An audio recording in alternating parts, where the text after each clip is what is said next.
Hey, what's up, peeps? Spencer Smoot here, Unsolicited QA. Today we're going to react to, or I'm going to react to, Report Purport. Um, yeah, let's see. I'm not sure what this is about.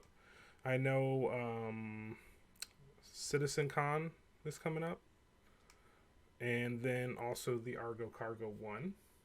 So that's good. I voted for it, so, you know. Yeah, let's just start up and let's see what's up.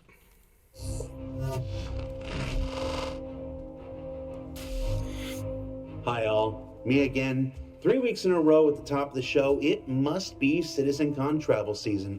Now, with our last two episodes devoted entirely to game altering healing and inventory changes coming online in the upcoming Alpha 315, we thought we'd spend this week looking even further ahead with an episode I like to call Oops, All Sprint Report. At least that's what I'm going to call it until I can figure out a word that rhymes with report. This season is rhyming titles. I don't know if you've noticed it. Anyway, let's get to it. Starting things off this week, let's go with the EUPU feature team. Now, as part of their work on loot generation, the EUPU FT has been working on a variety of locked crates for players to discover throughout the persistent universe, like some that would require use of a cutting tool to open, or in this case, combination lock you'll have to secure the solution for elsewhere in your travels. 1, 2, 3, 4. Amanda, remind me to change the combination on my luggage. The same team has been working on laser trip mines. Cool. The one of the things I wonder with that is I wonder if it's randomly generated or they it has to be randomly generated. Yeah, never mind. It would make no sense to not have random generated. Um, yeah. Anyway. Feature requested by our turbulent team in Montreal to help make the exploration of derelicts throughout the verse just a little more exciting and dangerous than ever before. One of the big things to work out, besides proximity detonations, was to properly physicalize any of the items being used to detonate them, like these boxes, so that they react to the force of the explosions themselves. Pretty cool. Now, these crates are currently at a high health value for testing, but you can expect them to be tuned just a little bit, so they too will be damaged or destroyed when used in this manner.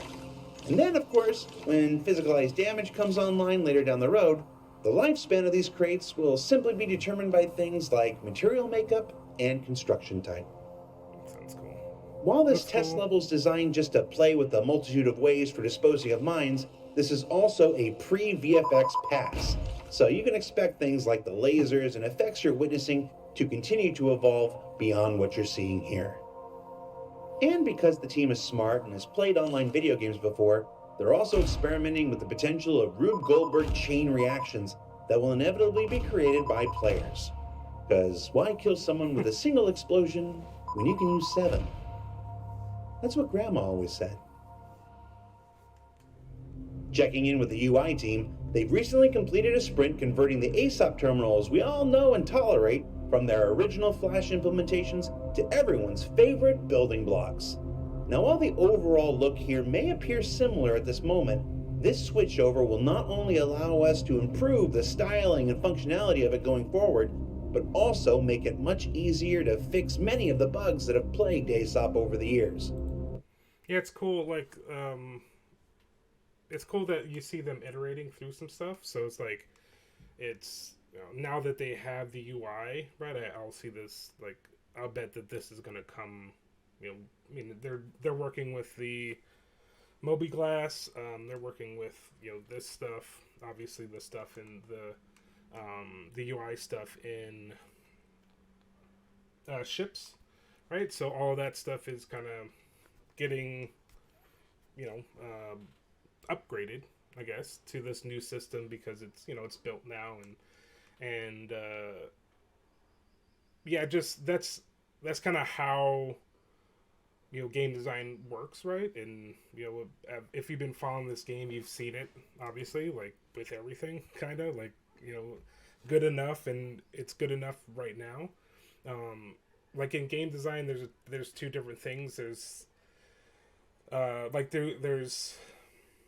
in game design, there's always like, what's the lowest hanging fruit we can get, and what's the highest hanging fruit. So a lot of times, it's getting those two things, and like going long run versus short run, right? So now that this system's in, they can just go through every UI that needs to be created.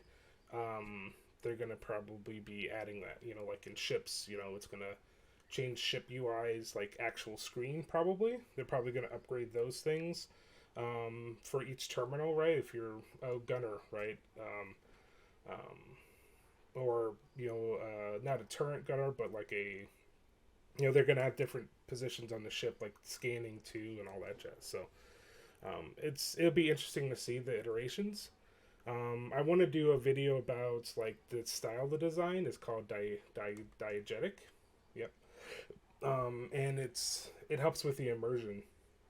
It's super cool. It's super it's very thought out, and everything seems to be it creates more immersion because everything's in the world, if that makes sense. So also, it'll just run faster in building blocks instead of Flash. And when it comes to performance in a game this big, every win counts. In other screen news, a smaller task completed recently was the addition of disconnection screens for a variety of monitors throughout Squadron 42 in the persistent universe. Now, while many screens already have a variety of states such as on and off, damaged, or disconnected, when that signal was disconnected previously, they just kinda appeared no different than the off state. Sure, it's a small thing, but just like the performance gains replacing Flash, these smaller interaction states are what often add up to make a universe that behaves and feels as players expect them to. And that's called immersion. Go ahead and drink. Next up, the UI team also completed a first pass at some of the interfaces for EUPU's upcoming mining gadgets. Items we've discussed previously that can be placed directly onto the bigger or more formidable asteroids that will allow players to tackle the mineable foes they otherwise may not be able to, or to simply improve the results on others they can. They're also a neat example of some of the ways the style sheet functionality of building blocks can make similar interfaces look different depending on the manufacturer. That's crazy. Keep an eye on the public roadmap for when mining gadgets will make their way into the persistent universe. Moving on over to characters, if you ventured throughout the persistent universe... Yeah, like I'm going to rewind it. Like, it's so cool because the depth that mining is almost complete, right? I forget his name with the long hair that works in Germany, and he was like, mining's pretty much complete except for a few more like hand mining stuff and like this mining gadget stuff. But you can see the depth that it is, and like that's what's cool about I expect to see the same amount of depth for everything else, right? Like first person combat it's also pretty deep, right?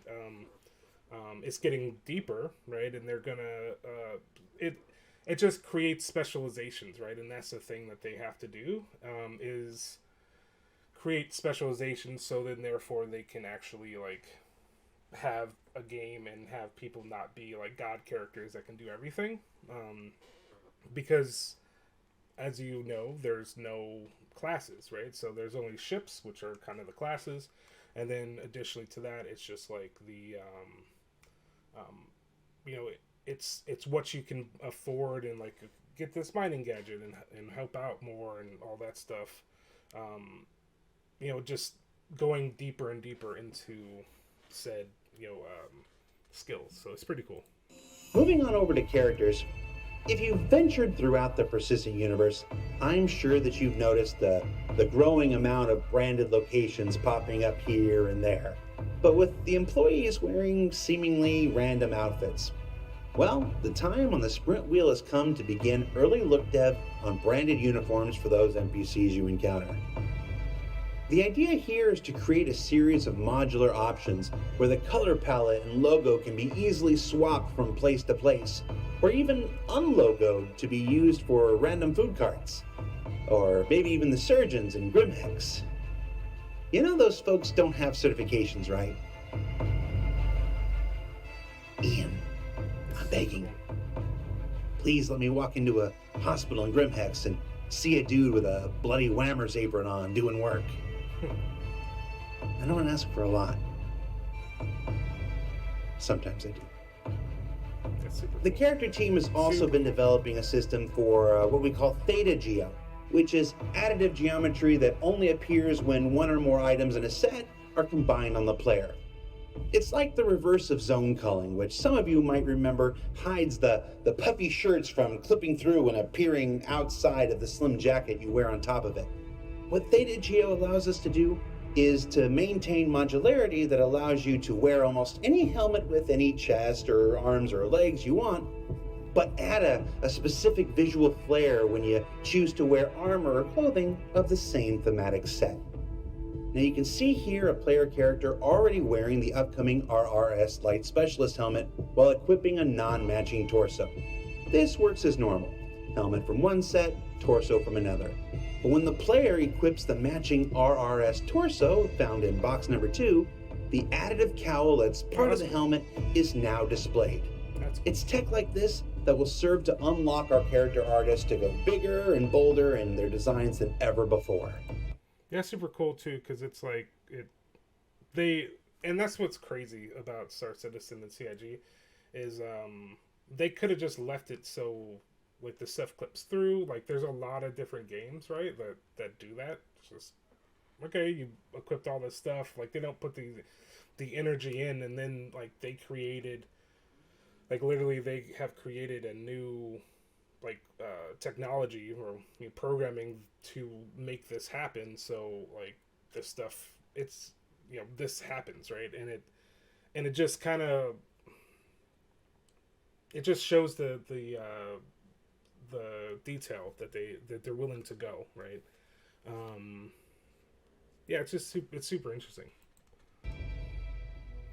And speaking of the new RRS Light Specialist armor, let's go ahead and take a look at it in action.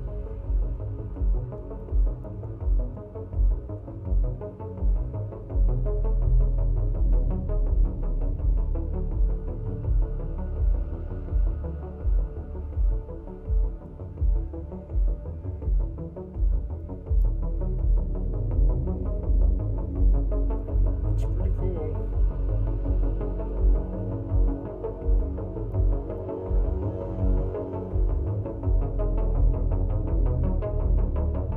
Now, if you want to learn more about the new RSS Light Specialist armor, you might want to check out the new Digital Citizen Con webpage that goes live tomorrow.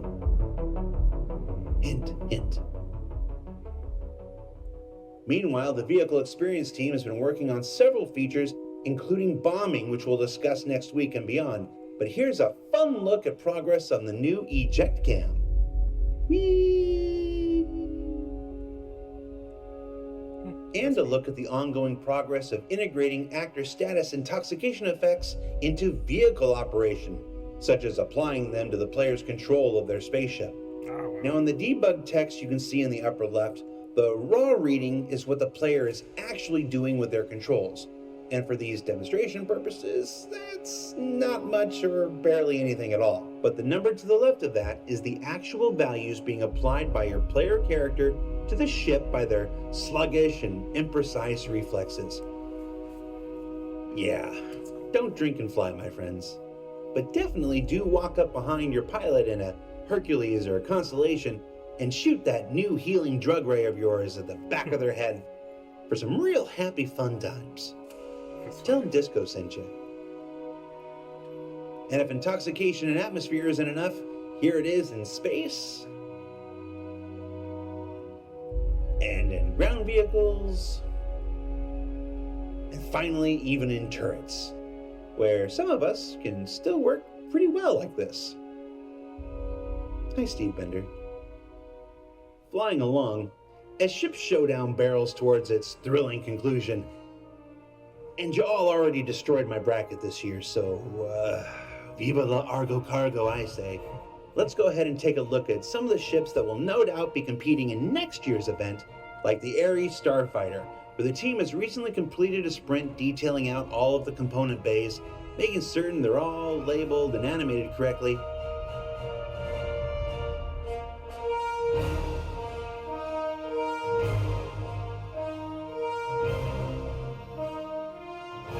As well as completing a pass on the landing gear that makes them feel appropriately super chunky and stout, in the words of the inimitable Ben Curtis.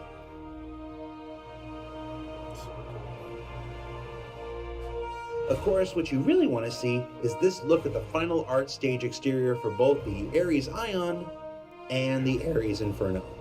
I want that one. I want. And you know what? This is still work in progress. Are Crusader ships the best looking ships?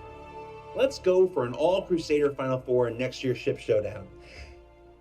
Because that means John Crew has to make my Genesis. Please. Work also continues on the Aegis Redeemer, which was recently the first recipient of the new developmental work on the glow shader, which previously didn't allow artists to turn them off when they wanted. This tended to limit the place and manner in which they could be used on ships. That's important because glows like this are made at the vehicle material layer. And while there will still be VFX layered on top of them in the final product, these underlying material glows can save on VFX particle budget when appropriate, and that means artists can use them in new ways and places where we don't necessarily want something to appear on at all the times, and maybe get some VFX performance gains along the way. Special shout out to Rob Dickinson for his work here. On the Redeemer's inside, the team continues to work on final polish all around while building their work list for final tweaks before it's go time.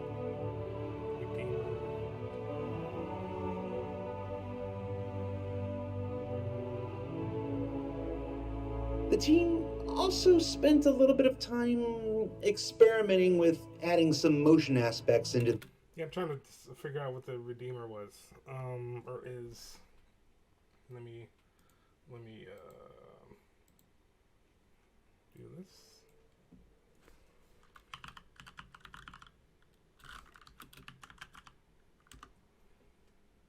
Oh yeah, okay, the gunship. I was thinking Redeemer being the salvage ship. I get them mixed up. I'm not a ship person. Like I know a little bit of the ships, but not a whole bunch. So the interior, but well, let's just say some people like it and some people don't. And we're still gonna play with it, but don't be surprised if it doesn't make it into final release. A big part of development is experimentation, and it will remain to be seen if some version of steampunk choo-choo survives until the finish line. The EU vehicle content team is also making their way through Greybox on the Drake Vulture, the entry-level salvage ship intending to make its way into the persistent universe next year. Now, Greybox is mostly about experimenting with detail, either adding it to the places that work, or removing it from where it tends to get too busy, all while laying the groundwork for final art phase to begin soon after. Looking good, Vulture.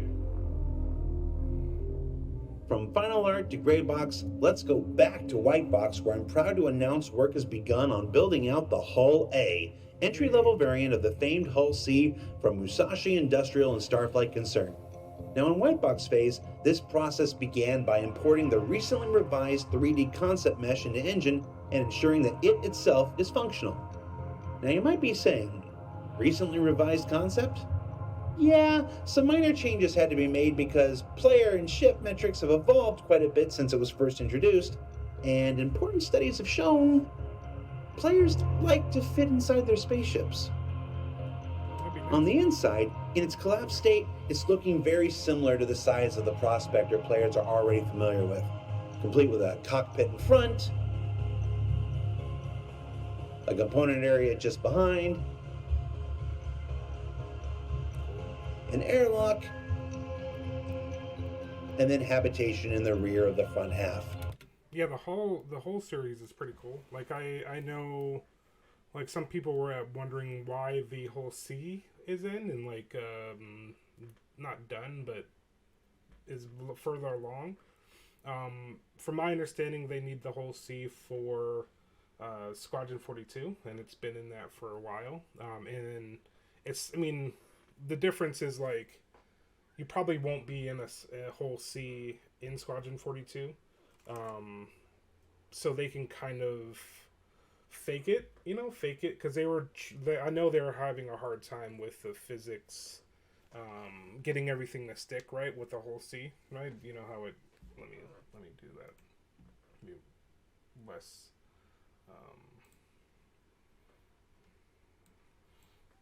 Whole C.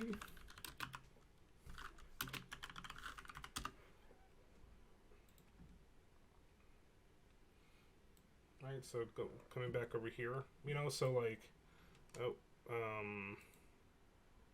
by getting these physics things working, right, because it's supposed to come towards the center of the ship, and I remember them working on it last year, and I think they got it done last year, and it needs to be in for Squadron 42. And Squadron 42, as you can see, is, well, they said, it's taking precedent over, Star Citizen right now, which is good. They need to get out Squadron 42. So once they get Squadron 42 out the door, then the full force of CIG can be focused on Star Citizen, and I think that's going to speed up production a lot, and a lot of story stuff, a lot of like, and changing all that stuff, and I think there's a lot of things going to be added at that time. Yeah. And as Whitebox work continues, the team will be evaluating space for the various components, as well as a potential reduction in CST. And I also like I like the whole series. I don't mind doing transport stuff every once in a while, and I think the whole series is pretty cool looking. That's Cockpit Struck Thickness, a malady that can strike any MISC or RSI ship at a moment's notice. And one Origin ship, but we fixed that. There's also a re-examination of bathroom space going on, as AI NPC passengers need just a little more room to do things than players. Yeah. Eventually, pooping AI will be on the roadmap. You can bug Jake Bradley for the win. Whitebox phase is also where we test things like landing gear position so the ship doesn't fall over, which is extra special important with the Hull A because of its expanding and contracting substructure, where timings are being adjusted, and especially the clearances, because the Hull A is intended to successfully make landing both collapsed and with its cargo racks fully extended and filled. That's so cool. But Disco, what about my Hull C? Well, the team has also brought the original beast out of the mothballs it's been sitting in for a while and begun to update it to modern vehicle art standards, including an updated thruster trim sheet. Nice. New headlights up front. Nice. And crucially, upgrading the materials all over with the recent hard surface shader in a comparison you can see here. Oh, yeah. May we never speak of the Ilum shader ever again. They've also gone back and added VTOL thrusters, missing from when the ship was last worked on, because while it won't be able to land fully laden like its Hull A little sibling, you can still expect to do so in its collapsed state.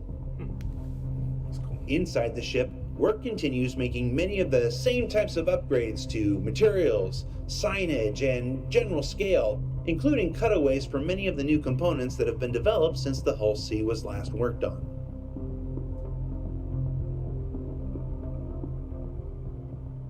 Nice. Finally, Olisar is moving, but only a little bit.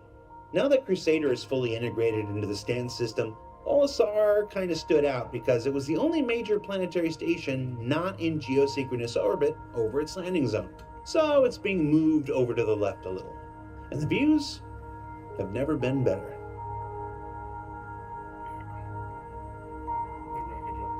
So what did we learn this week? Well, we learned that... Alright, so there's not much there. I mean, it was all cool stuff. I really enjoy looking at these, and yeah, it's just cool. Going back and like thinking about when we talked about the UI, but like you know, the mining gadgets and like the I'm looking for it, but I don't think oh, right here. Like the putting the code in, it's pretty cool. Good, and we're seeing iteration, right? We're in upgrades and stuff. And in these boxes, they have the technology. They have the technology. Kudos to anybody that knows where that's from. Yeah, so they have the technology to be able to put whatever they want inside, right? Of like saying, well, this is pirate, you know, small arms thing. They can kind of like tell in the area like what it should spawn, right? I think we looked at it last week with the main guy that does the the feature stuff. And yeah, so it's just cool to see this, right? And now loot, right? And that kind of like brings the conversation of like loot up. I'm not gonna go over it right now. I think I might just actually just might make a video on it. I think I will real quick because this one's getting kind of long. So sorry about the longness. I didn't know. I mean, I could split it up, I guess, but I'm just gonna put it up like this and see how it's received. I know people before didn't like them, but I mean, I'm gonna try it, and it's hard to. I don't know where to like split, right? So anyway, y'all have a good day. Thanks for watching, and yeah, I'll look for the video about loot and stuff, and I will talk to you guys later. Have a good day. Bye.